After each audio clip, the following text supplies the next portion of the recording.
कांग्रेस और सपा जो है वो स्टूडेंट के कंधे पर रख के बंदूक चला रही है। सीधी सी बात ये है, जो बात ये है, ठीक है। और बरगलाना, ये पार्टी बरगलाने का काम करती है। उत्तर प्रदेश के अंदर बहुत बढ़िया से लॉ एंड ऑर्डर भी चल रहा है, सारी चीज़ें हो रही हैं।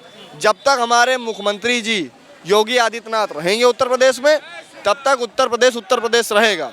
वरना फिर वही गुंडों की सरकार, फिर वही खुलेआम भर्तियां घूस लेकर के सारा काम वैसे ही होगा। क्या कहेंगे जो 20 जुलाई को हुआ, इस पर योगी आदित्यनाथ जी कहते हैं, उत्तर प्रदेश के मुख्यमंत्री, कि जो 20 तारीख को दिल्ली गए थे वो सपा और कांग्रेस के गुंडे थे। बिल्कुल, आपने शायद योगी जी का बयान नहीं सुना। हमारे माननीय मुख्यमंत्री जी ने बोला है सारे टोल पे पुलिस को भी तैनात कर दिया गया है। पुलिस को बता भी दिया गया है कि उत्तर प्रदेश के अंदर समाजवादी पार्टी का अगर कोई भी बंदा प्रोटेस्ट करता है तो उसको तुरंत रोका जाए और तुरंत जेल भेजा जाए। देखिए ये सब बात नहीं दबा रहे हो, प्रोटेस्ट करना हक नहीं है। अरे भाई प्रोटेस्ट करिए, आप प्रोटेस्ट करिए, लेकिन प्रोटेस्ट करने के भी कई सारे तरीके होते हैं। क्या जब गांधी जी प्रोटेस्ट करते थे क्या वो ईटा गुम्मा और लाठी लेकर के प्रोटेस्ट करते थे? उनका तो कहना था कि अगर कोई एक गाल पे तमाचा मारे तो दूसरा गाल आगे करो। तो भाई अगर उनके सिद्धांतों से चलना है तो उनके सिद्धांतों से प्रोटेस्ट करो ना। हम भी स्टूडेंट हैं, ऐसा नहीं है कि नहीं गलत हो रहा है। देश में जिस देश में 2 बार पेपर हो वो देश में है, गलती है, लेकिन ऐसा नहीं है कि सिर्फ बीजेपी में पेपर लीक हो रहा है। पेपर कई सारी पार्टियों में लीक हुआ, कई सारी पार्टियों में प्रोटेस्ट हुआ, लेकिन प्रोटेस्ट शांति से हो गया ना। आप शांति से प्रोटेस्ट करिए, आप बैठिए, आप अपनी आवाज़ उठाइए। जब आपकी आवाज़ ना सुनी जाए तो आप और बड़ा आंदोलन करिए। लेकिन आप ईटा गुम्मा, शांतिपूर्ण आंदोलन जो होता है वो बढ़िया आंदोलन होता है। सरकार भी देखती है तो कहेगी कि हाँ ये आंदोलन है सही मायने का। अब आप गुम्मा चलाने लग रहे हैं, आप पेट्रोल फेंक रहे हैं, तो वो आंदोलन नहीं होता है, वो आक्रोश है। अच्छा, आप क्या कहेंगे, राहुल गांधी प्रधानमंत्री मोदी के घर के बाहर बैठ गए, उनके आवास के बाहर बैठ गए, सेंसिटिव एरिया है, सुरक्षा को मद्देनजर रखते हुए। अब हमने देखा अखिलेश यादव भी उनको ज्वाइन कर रहे हैं। वहाँ फिर आम आदमी पार्टी के संयोजक फटाफट भागे और सीजेपी के संजय सिंह और अरविंद केजरीवाल दोनों चढ़ गए सीजेपी के स्टेज पे। ये क्या होड़ मच रही है अब? देखिए ये होड़ कुछ नहीं है, इसको बोलते हैं बहती गंगा में हाथ धोना। लाठी तो स्टूडेंट्स खा रहे हैं, ठीक है, लाठी तो हम लोग खा रहे हैं। अब उसमें जो है सारी पार्टियां आ रही हैं, जो विपक्ष की पार्टियां हैं वो अपना हाथ धो रही हैं। उनको कुछ करना कुछ नहीं, ये प्रोटेस्ट राजनीतिक लाभ, वो राजनीतिक लाभ पूरा ले रहे हैं। लोग कहते हैं ना कि दूसरों के कंधों पे बंदूक चलाना, तो ये कांग्रेस और सपा जो है वो स्टूडेंट के कंधे पे रख के बंदूक चला रही है। सीधी सी बात ये है, जो बात ये है, ठीक है। और बरगलाना, ये पार्टी बरगलाने का काम करती है। उत्तर प्रदेश के अंदर बहुत बढ़िया से लॉ एंड ऑर्डर भी चल रहा है, सारी चीज़ें हो रही हैं। जब तक हमारे मुख्यमंत्री जी योगी आदित्यनाथ रहेंगे उत्तर प्रदेश में, तब तक उत्तर प्रदेश रहेगा। वरना फिर वही गुंडों की सरकार, फिर वही खुलेआम भर्तियां घूस लेकर के सारा काम वैसे ही होगा। क्या नाम जी आपका? राजकुमार परमार। अच्छा, क्या कहेंगे राजकुमार जी, हमने देखा 20 जुलाई को राजधानी दिल्ली में क्या हुआ, किस तरीके से सड़कों पर उत्पात मचाया गया। 21 तारीख को राहुल गांधी पीएम आवास के बाहर बैठ गए। अब उत्तर प्रदेश के मुख्यमंत्री योगी आदित्यनाथ का कहना है कि जो 20 तारीख को जो छात्र के नाम पर दंगाई आए थे वो सपा और कांग्रेस के गुंडे थे। क्या कहेंगे? नहीं, उनका कहना सही है। देखो, प्रोटेस्ट करना सबका अधिकार है, यह संविधान में भी अधिकार दिया गया है। पर प्रोटेस्ट में अगर कोई गलत आदमी आएगा तो वो व्यवस्था सही नहीं रहती है। अगर छात्रों का प्रोटेस्ट है तो उसमें छात्र रहने चाहिए थे ना, उसमें छात्र नहीं है, विभिन्न राजनीतिक दलों के आदमी हैं, असामाजिक तत्व भी उसमें उपस्थित रहे हैं, तो इसलिए वो मेरे हिसाब से सही व्यवस्था का नहीं था। लेकिन वहाँ क्या है कि छात्रों को पीटा गया, पुलिस ने छात्रों को मारा, बेचारे छात्र वहाँ जो हैं पीटे गए, ये इल्ज़ाम लग रहा है। एक तस्वीर हम ये देख रहे हैं कि पुलिस वालों को पर भी हमला किया गया है। देखो, सबसे पहले तो पुलिस वालों पर हमला किया। अगर कोई छात्र पीटा है, जितने चोटिल हुए हैं, तो उनका आप आई कार्ड जांच करें, उनका आधार कार्ड जांच करें, उनका आइडेंटिटी कार्ड देखें किस कॉलेज से छात्र हैं, कहाँ पढ़ रहे हैं। ये पेपर लीक तो पहले भी हुई है, इसमें शिक्षा मंत्री अकेला कुछ नहीं कर सकता। यहाँ की व्यवस्था ऐसी है, क्योंकि बहुत बड़ा सिस्टम है, उसमें बहुत लोग शामिल रहते हैं, तो कहीं ना कहीं हो जाता है। और उसको तो नीट का दोबारा पेपर करा दिया गया है, उसमें कोई समस्या नहीं आई है, तो कोई विवाद ही नहीं रहा। अगर एक कोई गलती हो गई तो दोबारा जो परीक्षा हुई है वो परीक्षा बिल्कुल सही हो गई, उसमें तो कोई पेपर आउट नहीं हुआ ना, तो फिर प्रोटेस्ट का तो कोई वो ही नहीं रहा। अब राहुल गांधी पीएम आवास के बाहर बैठ गए, अब वो कह रहे हैं कि गृह मंत्री भी इस्तीफा दें और मोदी भी इस्तीफा दें। वो अगर चलो हम मानते हैं वो इस्तीफा मांगते हैं, मैंने प्रधान गांधी मांग रहे हैं मोदी और शाह दोनों का इस्तीफा। आप वो मोदी जी से इस्तीफा मांगते हैं, तो इस्तीफा अगर मोदी जी इस्तीफा दे देंगे तो राहुल गांधी क्या कोई राहुल गांधी थोड़ा बन जाएंगे? वो तो पार्टी है उनकी, उनको जनता ने उनको चुनकर भेजा है, जनता ने चुना है। यहाँ का एक वैधानिक वह है, प्रक्रिया है, उस प्रक्रिया के तहत प्रधानमंत्री हैं, अपनी पार्टी के हेड हैं, तो उनके कैसे क्या हो रहा है, उनके कैसे थोड़ा इस्तीफा देंगे? ऐसा तो कल को वो किसी और को कहने लगेंगे।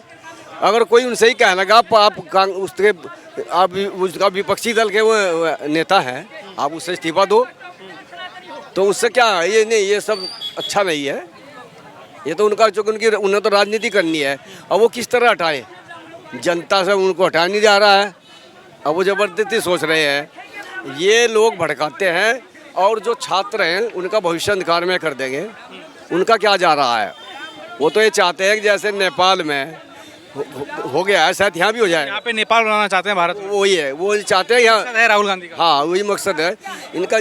केजरीवाल हुआ, ये जो भी विपक्षी है इनका, सबका यही मकसद है कि यहाँ हम शायद नेपाल की तरह शायद यहाँ इनको हटा देंगे। अभी युवा हैं, आप भी हैं कांग्रेस जनता पार्टी के साथ? नहीं नहीं सर, बिल्कुल भी नहीं। वो तो छात्रों का मुद्दा उठा रही है। नहीं नहीं, वो छात्रों का गलत मुद्दा उठा रहे ना। वो क्या नाम है, छात्र, चलो मैं मानता हूँ छात्र हैं, लेकिन उपद्रवी हैं। क्योंकि देखो, ठीक है अपना प्रोटेस्ट करो, कोई मना नहीं करता, लेकिन एक आरएसएस को गलत बोल रहे या उसे गलत बोल रहे, वो चीज़ गलत है। पुलिस प्रशासन पे मतलब हमला कर रहे हैं, वो तो आपने वीडियो देखी होगी। तो आप बताओ, चलो ठीक है प्रोटेस्ट करो, अच्छी बात है और करना भी चाहिए, लेकिन उपद्रवी ये चीज़ गलत है। राहुल गांधी कह रहे हैं कि अमित शाह और मोदी अब दोनों को इस्तीफा दे देना चाहिए। अरे नहीं नहीं, ऐसे तो रोज़ की रोज़ फिर मतलब कल को आप बन जाओ या हम बन जाइए, कोई भी बन जाए, तो ऐसे तो इस्तीफा ऐसे नहीं कुछ हो करता। ऐसे ये उन्हें गलत बयान है। सीएम योगी ने कहा कि वो छात्र नहीं थे, बल्कि वो लोग सपा और कांग्रेस के गुंडे थे जो 20 तारीख को पहुंचे थे। क्या कहेंगे? नहीं नहीं, अगर सीएम साहब ने ऐसा बोला तो कुछ नहीं सही होगा, बिल्कुल जांच के तहत तो बोला होगा, ऐसा तो कोई बोल नहीं सकते हमें। हालांकि मैं सच बताऊं, प्रोटेस्ट करना चाहिए उन्हें, लेकिन कोई दंगा उपद्रवी ना करे। ऐसा कोई पुलिस प्रशासन ना कोई मार पिटाई करे थी, ना कुछ करना सोचता कोई भी, लेकिन अगर गलत करोगे तो गलत भरना पड़ेगा। देखो भाई साहब, सच बताऊं तो उन्होंने गलत किया, पुलिस प्रशासन को उसके साथ मारपीट करी, वो तो उसका अंजाम उन्हें भुगत रहे हैं। आप क्या कहेंगे भैया? आप भी युवा हैं, आप भी कांग्रेस जनता पार्टी के साथ दिख रहे हैं? नहीं, कांग्रेस जनता पार्टी के साथ नहीं है। देखो, सबसे छात्रों की आवाज़ कह रहे हो, छात्रों की आवाज़ उठा रही है कांग्रेस जनता की आवाज़ मैं आपको मानता हूँ कि छात्र की आवाज़ है, लेकिन छात्र जो है एक सीमित दायरे में रह के और एक संविधान के दायरे में रह के अपना प्रोटेस्ट करो। कौन मना कर रहा है भाई? आप प्रोटेस्ट करो, प्रोटेस्ट करने के तो हमारा अधिकार है, छात्र का अधिकार है, किसान का अधिकार है, जनता का अधिकार है, सबका अधिकार है। प्रोटेस्ट मतलब ये नहीं है कि प्रोटेस्ट आज ही हो रहा है, प्रोटेस्ट बहुत पहले से चलता आ रहा है, ये नहीं है कि आज ही हो रहा है, लेकिन शांतिपूर्वक तरीके से और ढंग मर्यादा में रह के। मतलब ये नहीं है कि फोर्स हमें सपोर्ट कर रही है, आप फोर्स के ऊपर जो है हमला कर रहे हो या कुछ भी ऐसा असामाजिक तत्व जो है आपके साथ मिलके मतलब एक माहौल ख़राब करने की आप जो है गतिविधि कर रहे हो, तो ये सही नहीं है। हम अभी सीएम योगी ने कहा कि वो जो दिल्ली जो लोग पहुंचे थे 20 तारीख को, वो सपा और कांग्रेस के गुंडे थे, छात्र नहीं थे। एक्चुअली क्या होता है, जब ऐसा विवाद होता है तो जो विपक्षी दल है ना, तो वो क्या करते हैं, वो अपनी भड़ास या कुछ भी मतलब मिला के मतलब घुस जाते हैं। अब एक बताओ, इतनी बड़ी जनता है, यहाँ पे इतने लोग खड़े हैं, अब किसी के चेहरे पे तो लिखा नहीं है कि कांग्रेस का है या भाजपा का है, कुछ भी है। अब वे घुस गए, उन्होंने उपद्रव किया, तो ये मामला बवाल हो गया। तो ये सीएम योगी जी ने बिल्कुल सही कहा है कि सपा के और कांग्रेस की दंगा भड़काना है। साजिश के तहत ही हुआ है भाई। दंगा जो है, प्रोटेस्ट तो बहुत पहले से, मैंने बोला ना कि प्रोटेस्ट जो है बहुत पहले से हो रहा है, आज से नहीं। लेकिन आप प्रोटेस्ट करो, लेकिन शांति के दायरे में।